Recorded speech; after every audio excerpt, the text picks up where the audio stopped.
मार्च 2023 प्रातः मुरली। ओम शांति। बाप दादा मधुबन।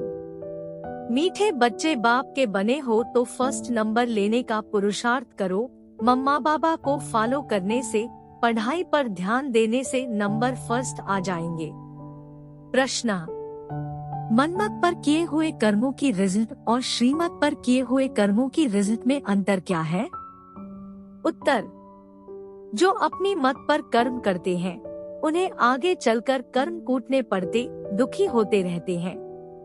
मन्मत अर्थात माया की मत से कोई देवाला मार देते, कोई बीमार पड़ जाते, कोई की अकाले मृत्यु हो जाती।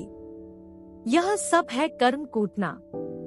श्रीमत पर तुम बच्चे ऐसे श्रेष्ठ कर्म करते हो जो आधा कल्प कोई भी कर्म कूटना नहीं पड़ेगा। गीत: तुम्हें पाके हमने जहान पा लिया है। ओम शांति। बच्चों ने गीत की 2 लाइन सुनी। जबकि हमने बेहद के बाप को पा लिया है, तो बेहद के बाप से सारे विश्व की बादशाही हम ले रहे हैं।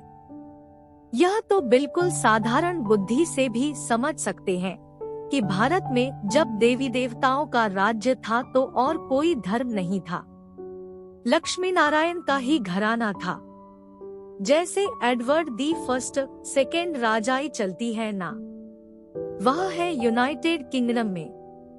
भारत में जब लक्ष्मी नारायण का राज्य था तो सारे विश्व पर ही उन्हों का राज्य था। यह मनुष्य भूल गए हैं। अब तुम बच्चों ने बाप को पा लिया तो गोया विश्व की राजाई पाली। बाप खुद कहते हैं, बच्चे तुम भूल गए हो। इस भारत में जब देवी देवताओं का राज्य था, सतयुग था, तो तुम सारे विश्व के मालिक थे। पार्टीशन आदि कुछ भी नहीं था। लक्ष्मी नारायण डबल सिरताज थे। बड़े बड़े राजे लोग भी पूजा करने के लिए अपने महलों में मंदिर बनाते हैं। लक्ष्मी नारायण का व राम सीता का थे, वे भी भारत के राजे और वह भी भारत के राजे, परंतु वे सतयुग त्रेता के थे, वे द्वापर कलयुग के थे। सतयुग त्रेता में लक्ष्मी नारायण राम सीता का राज्य था। फिर बाद में होते हैं विकारी राजाएं। विकारी राजाएं भी कैसे बनते हैं, यह बातें शिव बाबा इन द्वारा बैठ समझाते हैं। गाया भी जाता है, पूज्य पुजारी सतो प्रधान से तमो प्रधान जरूर बनना है। कहते हैं, हे बच्चे, तुम पहले सतयुग में सतोगुणी महाराजा महारानी थे और संपूर्ण पवित्र थे। यह तुम बच्चों को याद रहता है। बरोबर हम सो पूज्य थे, अब नहीं है। फिर पुरुषार्थ से हम वह पद पा रहे हैं। माया ने पुजारी बना दिया है। यह शिक्षा जो मिलती है वह धारण करनी है। कॉलेज में जो शिक्षा मिलती है वह भी स्टूडेंट्स की बुद्धि में रहती है ना, बच्चों की बुद्धि में रहता है।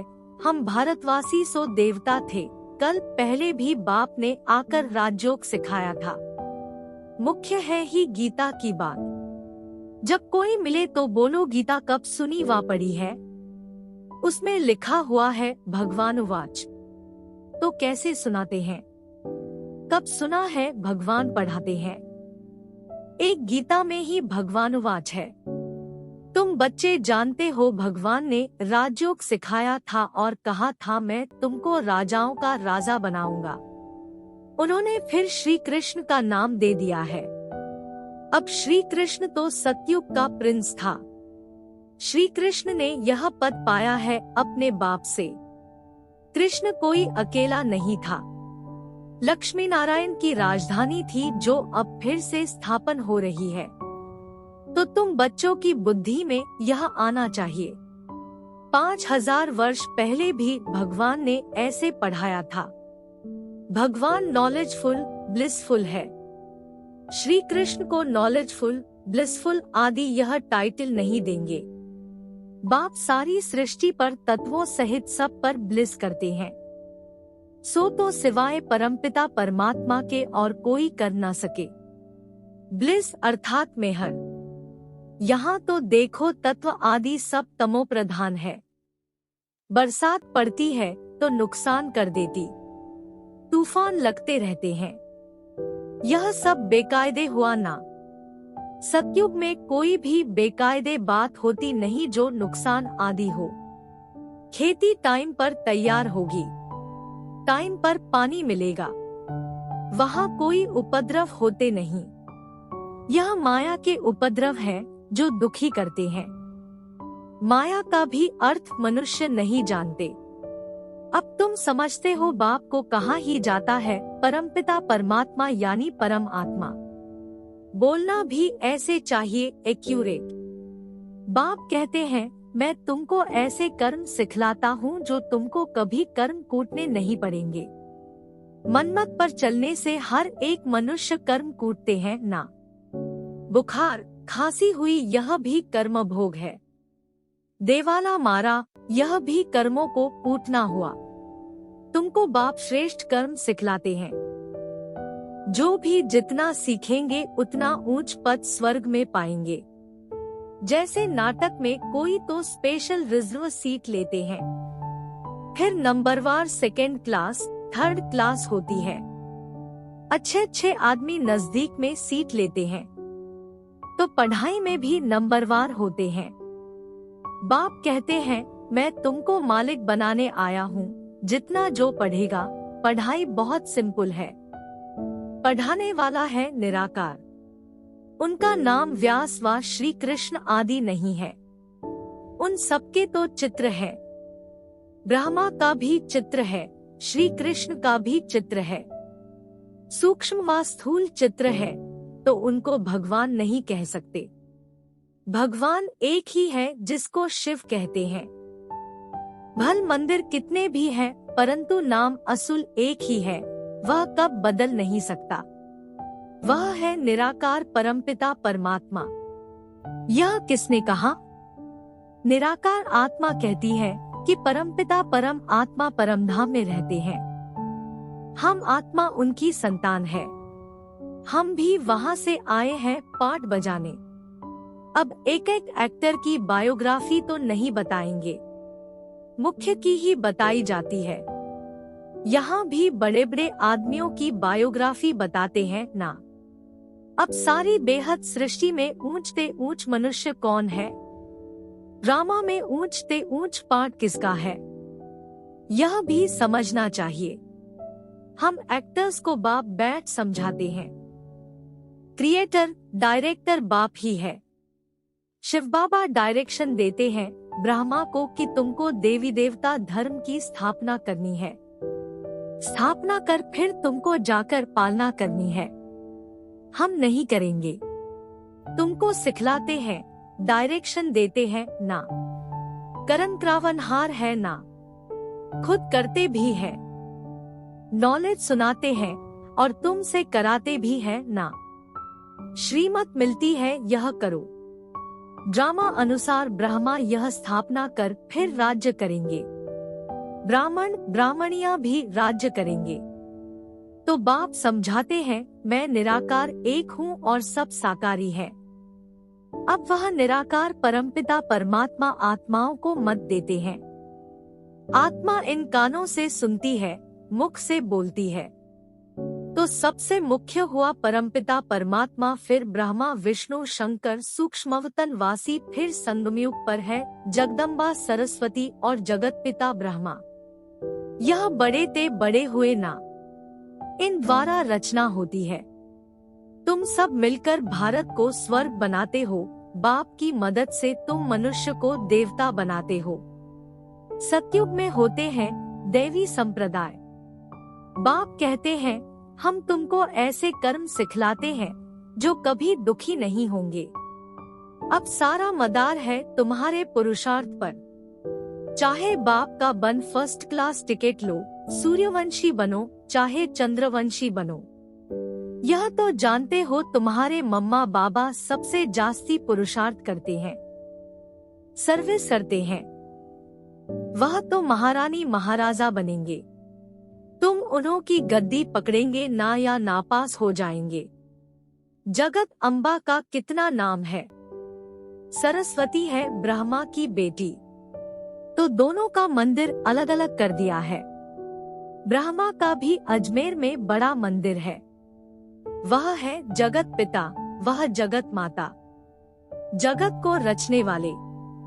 मुख्य धर्म है 4, फिर तो बहुत छोटे छोटे मठ आदि निकलते रहते हैं।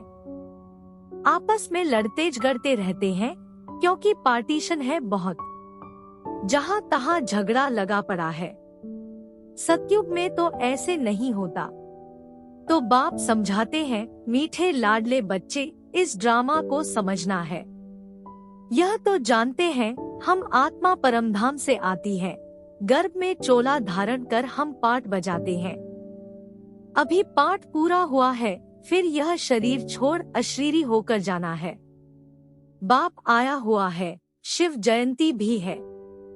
जरूर शिव बाबा ने आकर अवतार लिया है। उनकी जयंती कब कैसे हुई, शिव बाबा कैसे किसमें आए, क्या आकर के किया, यह कोई नहीं जानते। जरूर भारत को स्वर्ग बनाया होगा। बाप न आए तो बच्चों को कौन सिखलाए। और सबकी मत है कलयुगी आसुरी मत, उनसे श्रेष्ठ बन नहीं सकते। अब मैं तुमको सुमत देता हूँ, और कोई की भी मत पर न चलो। मैं श्रेष्ठ ते श्रेष्ठ हूँ, जरूर ऊंचा बनाऊंगा। तो वह श्रीमत पकड़नी चाहिए, और कोई की मत ली तो धोखा खाएंगे। कदम कदम पर श्रीमत लेंगे तो इन लक्ष्मी नारायण जैसा बनेंगे। उनकी महिमा ही है त्वमेव माताश्च पिता त्वमेव। मैं बाप, टीचर, सद्गुरु के रूप में तुमको मत देता हूँ, जिससे तुम ऐसे लक्ष्मी नारायण समान बनते हो। यह ज्ञान तुमको है तब समझा सकते हो। नंबरवार तो होते ही है। तुम जानते हो मम्मा बड़ा रिफ्रेश करती थी, बाबा भी रिफ्रेश करते हैं, तो तुम बच्चों को भी फॉलो करना है। बाबा हम आपसे सुनकर औरों को सुनाएंगे। है बहुत सहज। बोलो भगवानुवाच लिखा हुआ है। भगवान तो है निराकार। तुम जानते हो ड्रामा में यह वेदशास्त्र आदि सब पहले से ही बने हुए हैं। शास्त्रों में जो कुछ है जैसे बने हुए हैं, फिर भी वही बनेंगे। कितनी गुह्य बातें हैं, गुह्य ते गुह्य बातें सुनाते रहेंगे, जो बच्चे समझकर फिर समझा सकें। व्यास तो लिखने वाला मनुष्य होगा ना। भगवान किसको कहा जाता है, वह तो सभी का बाप है, श्री कृष्ण नहीं। श्री कृष्ण की हिस्ट्री ज्योग्राफी को भी तुम बच्चे जानते हो। भगवान तो सृष्टि का रचता ठहरा। राजयोग भगवान ने सिखलाया, न कि श्री कृष्ण ने। तुमको यह नशा रहना चाहिए कि हम यह राजयोग सीख भविष्य प्रिंस प्रिंसेस बनेंगे। बैरिस्टरी पढ़ते हैं तो नशा रहता है। इम्तिहान पास कर जाकर कुर्सी पर बैठ बैरिस्टर बनेंगे। तुम जानते हो मरना तो सभी को है। अभी बाप कहते हैं मरने से पहले पुरुषार्थ करो। इस समय सिर्फ तुम्हारी प्रीत है मेरे साथ। कौरवों की विपरीत बुद्धि थी और पांडवों की प्रीत बुद्धि थी। तो प्रीत बुद्धि वालों की स्थापना और विपरीत बुद्धि वालों का विनाश हुआ। यह है पढ़ाई। पहले तो निश्चय चाहिए कि बाप हमको राजाओं का राजा बनाने पढ़ाते हैं। 5-5 हजार वर्ष के बाद तुमको पढ़ाने आता हूँ। ड्रामा में कोई भी चेंज नहीं हो सकती। तुम जानते हो कि सत्य बोलने वाला एक ही बाप है। बाकी जो सभी मनुष्य मात्र ईश्वर के लिए रास्ता बताते हैं और उनकी रचना के लिए जो बोलते हैं, सो तो सभी झूठ है।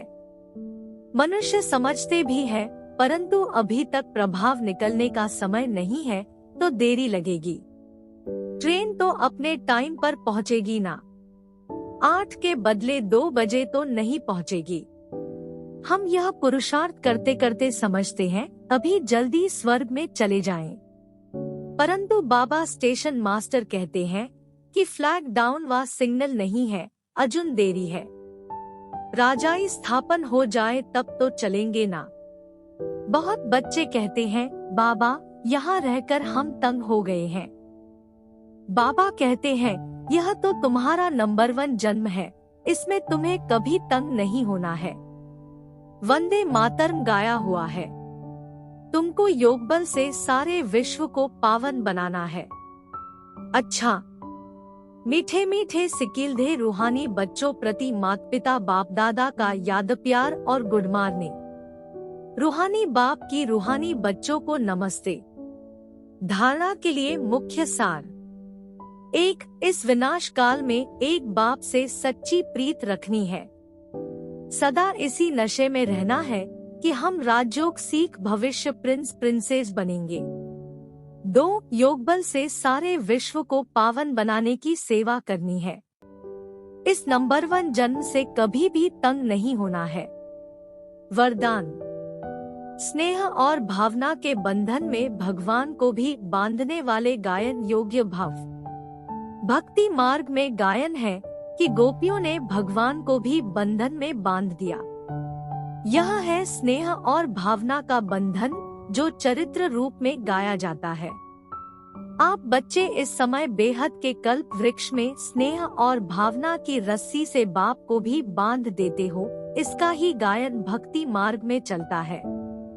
बाप फिर इसके रिटर्न में स्नेह और भावना की दोनों रस्सियों को दिल तख्त का आसन दे झूला बनाए बच्चों को दे देते हैं। इसी झूले में सदा झूलते रहो। स्लोगन। स्वयं को हर परिस्थिति में मोल्ड करने वाले ही सच्चे गोल्ड हैं।